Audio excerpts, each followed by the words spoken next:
Everyone, welcome back to the channel. तो कहानी हमारी स्टॉपिंग साइड डिस्टेंस पर खत्म हुई थी, तो वहीं से कंटिन्यू करते हैं। अब नेक्स्ट टॉपिक जो हमारे लिए इंपॉर्टेंट है वो है ओवरटेकिंग साइड डिस्टेंस। तो यहाँ पर समझने वाली बात यह है कि ओवरटेकिंग साइड डिस्टेंस क्या होता है। ओवरटेकिंग साइड डिस्टेंस की बात करें तो अगर जो आपके सामने जो व्हीकल है, ओवरटेकिंग साइड डिस्टेंस में जो आपके सामने आप अगर अपनी फरारी से चल रहे हो तो आपके सामने अगर कोई ऑल्टो, नैनो या फिर कोई भी स्लोइंग मूविंग व्हीकल चल रहा है, स्लो मूविंग व्हीकल चल रहा है, तो बेसिकली उसमें अगर हम बात करें तो आपको क्या करना पड़ेगा, ओवरटेक करना पड़ेगा, क्योंकि आपकी व्हीकल बहुत फास्ट चल रही है। तो उसको ओवरटेक करने के लिए कितनी डिस्टेंस चाहिए, हम इसमें ओवरटेकिंग साइड डिस्टेंस की बात करते हैं। तो यहाँ पर क्या चाहिए, हमें एक डायग्राम समझना पड़ेगा। सबसे पहले तो डायग्राम समझते हैं।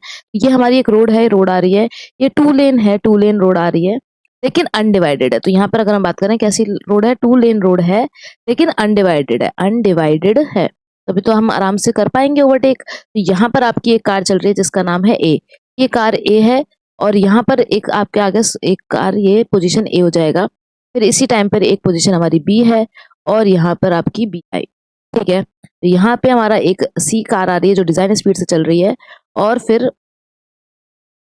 इधर से हमारी फिर से एक सी कार जो हमारी आगे चली, ये सी है, और ये जो ए है ये हमारी ओवरटेक कर यहाँ पर आ जाएगी।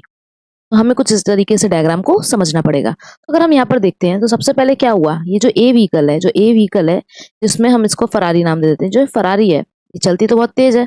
अब क्या करते हैं कि फरारी जो है बेसिकली अगर इसकी बात की जाए तो ये किसको फॉलो करती है, ये 2 सेकंड के लिए तो फॉलो करती है। यहाँ पर टी आर, जैसे हमने स्टॉपिंग साइड डिस्टेंस में टीआर कितना देखा था, 2.5 सेकंड, वैसे ही हमारा ओवरटेकिंग साइड डिस्टेंस में रिएक्शन टाइम देखा जाएगा 2 सेकंड।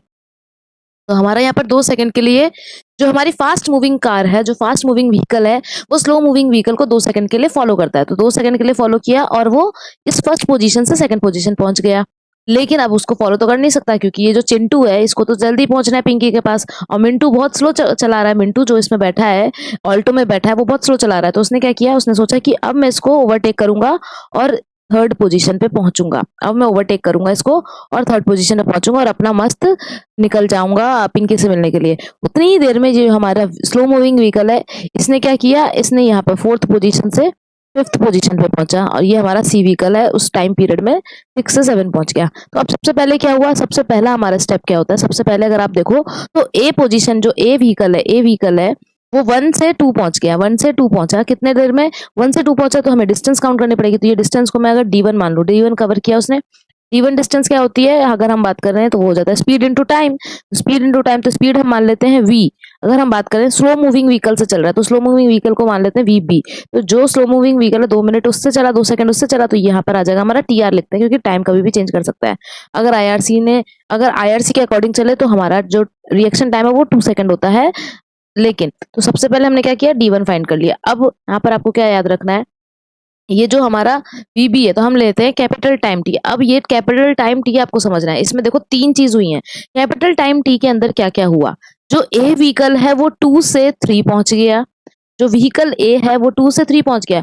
उसी कैपिटल टाइम टी में जो बी है वो 4th से 5th पोजीशन पे पहुंच गया, और उसी कैपिटल टाइम में जो ये हमारा सी व्हीकल है वो 6th पोजीशन से, जो सी व्हीकल है वो 6th पोजीशन से 7th पोजीशन पहुंच गया। यहाँ तक समझ में आया कि कैपिटल टाइम टी क्या है। कैपिटल टाइम टी है जिसमें व्हीकल ए 2 से 3 और व्हीकल बी 4 से 5 और व्हीकल सी 6 से 7 पहुंच गया। तो अब सबसे पहले अगर हम बात करते हैं, अब ध्यान देने वाली बात यहाँ पर ये है कि जब 2 व्हीकल होते हैं जैसे ए और बी है, तो इनके बीच में एक स्पेस हेडवे मेंटेन करके रखना पड़ता है।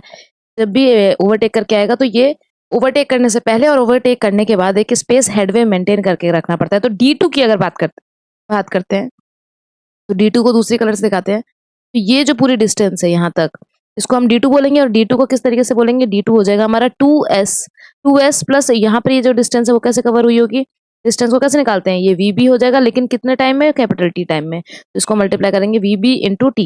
तो अगर हम यहाँ देखें तो ये D2 हमारा डिस्टेंस निकल के आ गया। अब इसको क्या करना है, हमारे पास एक इक्वेशन होती है, हमें पता है कि जो सेकंड इक्वेशन ऑफ मोशन होता है वो कहता है कि जो हमारा डिस्टेंस है, distance is equal to UT plus half AT square. अगर देखो तो इसी के जैसा लग रहा है इक्वेशन।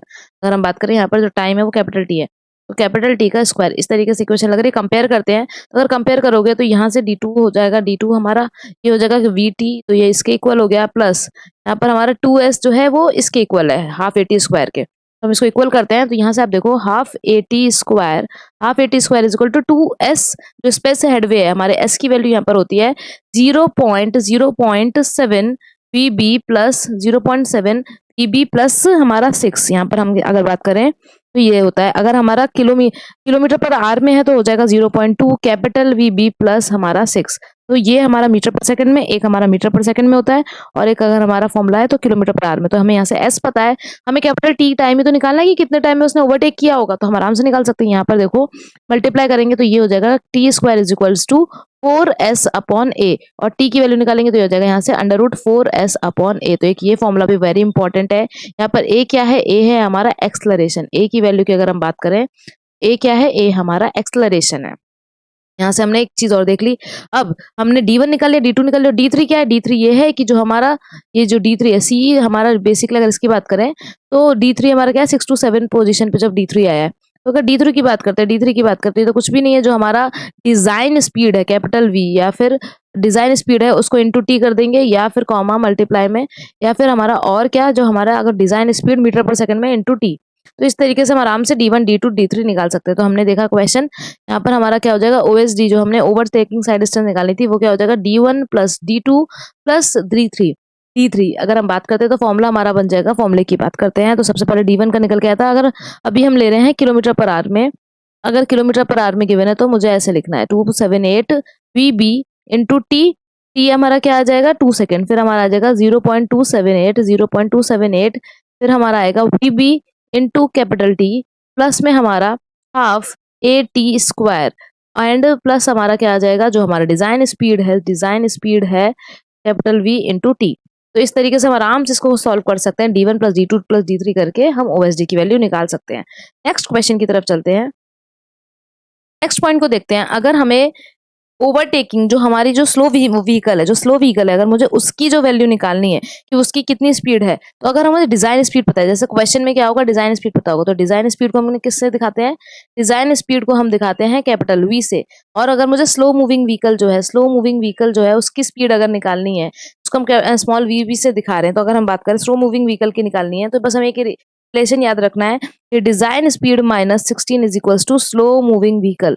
तो design speed minus 16 to slow moving vehicle. वहीं पे अगर ये मीटर पर सेकंड में होता, ये किसमें कैपिटल वाला है तो मतलब किलोमीटर पर आवर में, अगर मीटर पर सेकंड में होता तो हम क्या करते, small v minus 7.5 is equals to small v minus 7.5 is metre पर सेकंड। ये हमारा आंसर मीटर पर सेकंड में आ जाता। अब अगर यहाँ पर और डिस्कशन करें ओवरटेकिंग साइड डिस्टेंस से, तो ओवरटेकिंग साइड डिस्टेंस में अब हमें क्या याद रखना है, ओवरटेकिंग साइड डिस्टेंस में अपन को याद रखना होता है कितना मिनिमम हमें जोन देखना पड़ेगा, कितना मिनिमम जोन देना पड़ेगा। तो ओवरटेकिंग जोन मिनिमम कितना देना चाहिए, तो मिनिमम अगर बात करते हैं minimum overtaking zone is equals to कितना हो जाएगा 3 इंटू OSD। अगर मैक्सिमम ओवरटेकिंग जोन की बात करते हैं, मैक्सिमम ओवरटेकिंग जोन हमारा हो जाएगा 5 इंटू OSD। तो minimum will be 3 into OSD and maximum will be 5 into OSD। तो ये हमारा ओवरटेकिंग साइड डिस्टेंस की पूरी कहानी है। नेक्स्ट क्विक रिवीजन पॉइंट ये है हमारा, जैसे अब हमने ओवरटेकिंग साइड डिस्टेंस देखा, उसी तरीके से क्या होता है जब हम हॉरिजॉन्टल कर्व पर मूव करते हैं तो क्या देखने को मिलेगा, आपको एक एक्सपीरियंस होगा सेंट्रीफ्यूगल फोर्स का। तो हॉरिजॉन्टल कर्व पर जब हम मूव करते हैं तो व्हीकल है उस पर तो सेंट्रीपिटल फोर्स लगता है, उसके अपोजिट में क्या होगा सेंट्रीफ्यूगल फोर्स लगता है, जिसको बोलते हैं mv स्क्वायर बाय आर। आप देखो जैसे अगर फरारी चला रहे और वेलोसिटी बढ़ाई हॉरिजॉन्टल कर्व पे तो क्या होगा, लेन के बाहर आ जाओगे। तो हमें क्या करना होता है, हम एक तो रेडियस को इंक्रीज कर देते हैं तो हमें कम सेंट्रीफ्यूगल फोर्स एक्सपीरियंस करने को मिलेगा। दूसरा हम क्या कर सकते हैं, हम करते हैं सुपर एलिवेशन प्रोवाइड। तो ओवर टर्निंग से बचने के लिए, जो गाड़ी हमारी ओवर टर्न ना हो जाए उससे बचने के लिए हम क्या करते हैं, सुपर एलिवेशन प्रोवाइड करते हैं, जिसको हम किससे डिनोट करते हैं, स्मॉल ई से। तो सुपर एलिवेशन प्रोवाइड करते हैं जिसको स्मॉल ई से डिनोट किया जाता है। इसमें बेसिकली क्या होता है हमारा कि अवॉइड करने के लिए, क्या अवॉइड करने के लिए, अवॉइड ओवर टर्निंग। तो ओवर टर्निंग को अवॉइड करने के लिए जो हमारा व्हीकल है उसको ओवर टर्निंग से बचाने के लिए हम अपने रोड पे क्या करते हैं, पेवमेंट का क्या करते हैं, आउटर एज जो है उसको रेज करते हैं। आउटर जो एज है हमारे पेवमेंट की जो आउटर एज है उसको क्या करते हैं, हम रेज करते हैं in compare to inner edge, तो हमारा इनर एज है उसके कंपैरिजन में जो आउटर एज है उसको हम रेज कर देते हैं with respect to inner edge, हम उसको थोड़ा सा आउटर एज को हम एलिवेट कर देते हैं, जिसको हम किससे डिनोट करते हैं, टेन थीटा से डिनोट करते हैं, या फिर ई परसेंटेज से डिनोट करते हैं, ई परसेंटेज से डिनोट करते हैं।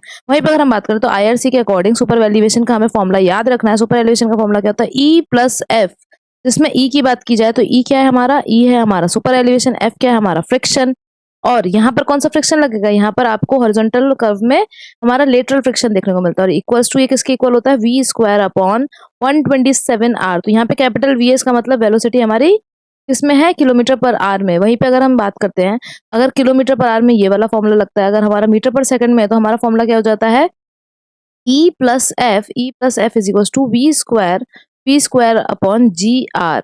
ये मेरा फॉर्मूला कब लगता है, जब हमारा मीटर पर सेकंड में। तो ये आपका सुपर एलिवेशन का फॉर्मूला है, ये डिजाइन सुपर एलिवेशन का फॉर्मूला है।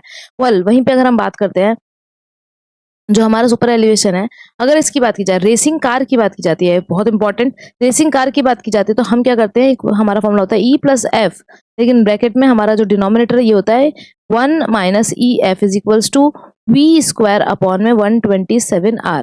127 r ये बेसिकली कब करते हैं, जो आपने देखा होगा मौत का कुआं बोलते हैं, या फिर wall of death, wall of death में जो हमारा व्हीकल चलता है वहां पर आपको सुपर एलिवेशन जो प्रोवाइड करना है वो ये वाला फॉर्मूला होता है, या फिर हमारी रेसिंग ट्रैक होती है वहां पर ये वाला फॉर्मूला अप्लाई करते हैं। वेल अगर हम बात करते हैं सुपर एलिवेशन की, तो हमारे पास एक टेबल याद होनी चाहिए, सुपर एलिवेशन में हमारे पास कुछ वैल्यू याद होनी चाहिए ई मैक्सिमम की। तो अगर अर्बन रोड की बात की जाए, फॉर अर्बन रोड की अगर हम बात करते हैं, अर्बन रोड पे अगर हमें ई मैक्स की वैल्यू फाइंड करनी, तो ई मैक्स की वैल्यू हमारी होती है 4%। वहीं पर अगर हम प्लेन और रोलिंग रोड की बात करते हैं, प्लेन एंड रोलिंग रोड की बात करते हैं, रोलिंग रोड या प्लेन की बात की जाए तो वहां पर जो हमारी वैल्यू होती है वो होती है 7%। या फिर अगर हम बात करें hilly terrain covered with snow, plain rolling road या फिर हिली टेरेन, हिली माउंटेनियस एरिया में जा रहे हैं, हिली टेरेन है और वो स्नो से कवर है, हिली terrain covered with snow, snow से अगर हमारा वो कवर्ड है, स्नो से कवर्ड है तो भी हमारा 7% ही रहता है, कवर्ड विद स्नो तो हमारा आ जाएगा 7%। लेकिन वहीं पे आप हिली टेरेन में जा रहे हो और स्नो से कवर्ड नहीं है तो हमारा ई मैक्सिमम की वैल्यू हो जाती है 10%। तो हिली टेरेन है आपकी, कैसा टेरेन है, हिली टेरेन है but without covered snow, snow से कवर्ड नहीं है, विदाउट कवर्ड स्नो, तो स्नो से कवर्ड नहीं है तो हमें कितना ई मैक्स की वैल्यू देखने को मिलती है 10%। तब आपको ई मैक्स की वैल्यू 10% देखने को मिलती है। ये कुछ फॉर्मूले जो हमें याद रखने हैं। हमारा जो सुपर एलिवेशन है बेसिकली ओवरटर्निंग से बचाने के लिए हम हॉरिजॉन्टल कर्व पे हम उसको थोड़ा सा, जो हमारा आउटर एज है उसको इनर एज के कंपेयर में हम थोड़ा सा एलिवेट कर देते हैं। ई मैक्सिमम की वैल्यू हमने यहाँ पे देखी ली। एक होता है हमारा इक्विलिब्रियम सुपर एलिवेशन, तो एक होता है डिजाइन सुपर एलिवेशन जो नॉर्मली हम जनरली प्रोवाइड करते हैं, एक होता है हमारा, एक हमारा होता है equilibrium equilibrium equilibrium equilibrium super elevation. इस केस में क्या होता है, ये भी बहुत इंपॉर्टेंट है। अगर इक्विलिब्रियम सुपर एलिवेशन की बात की जाए तो इसमें बेसिकली क्या होता है, इसमें क्या होगा, हमारा जो प्रेशर है वो इनर और आउटर टायर पे बिल्कुल इक्वल माना जाता है। इसमें क्या कहेंगे कि जो हमारा प्रेशर है वहां पर इनर और आउटर टायर पे, क्वेश्चन में इस तरीके से लिखा रहेगा, सुपर इक्विलिब्रियम में क्या होगा कि प्रेशर जो पड़ रहा है, हमारा प्रेशर जो है वो इनर और outer tyre, inner and outer tyre पे इक्वल है, इनर आउटर टायर पर बिल्कुल इक्वल है, तो इक्वल है हमारे इनर और आउटर टायर पर। और आपको क्या देखने को मिलेगा इस केस में, जो हमारा एफ की वैल्यू हम इसमें 0 कंसीडर करते हैं, तो यहाँ पर क्या करते हैं हम 0 कंसीडर करते हैं। तो हमें पता है कि फॉर्मूला क्या होता है, E plus F is equal to V square upon 127 r। यहाँ पर आपने एफ की वैल्यू को 0 कर दिया तो यहाँ से डायरेक्ट इक्विलिब्रियम सुपर एलिवेशन का क्या फॉर्मूला निकल के आया, E square is equal to V square upon 127 r। और ये हमारा इक्विलिब्रियम सुपर एलिवेशन का फॉर्मूला है, जिसमें क्या होता है फ्रिक्शन, कोफिशिएंट ऑफ फ्रिक्शन को हम 0 अज्यूम करते हैं और pressure at inner and outer tyre पे हम बिल्कुल इक्वल मानते हैं। तो ये हमारा कुछ सुपर एलिवेशन का चीजें थी जो हमें याद रखनी है।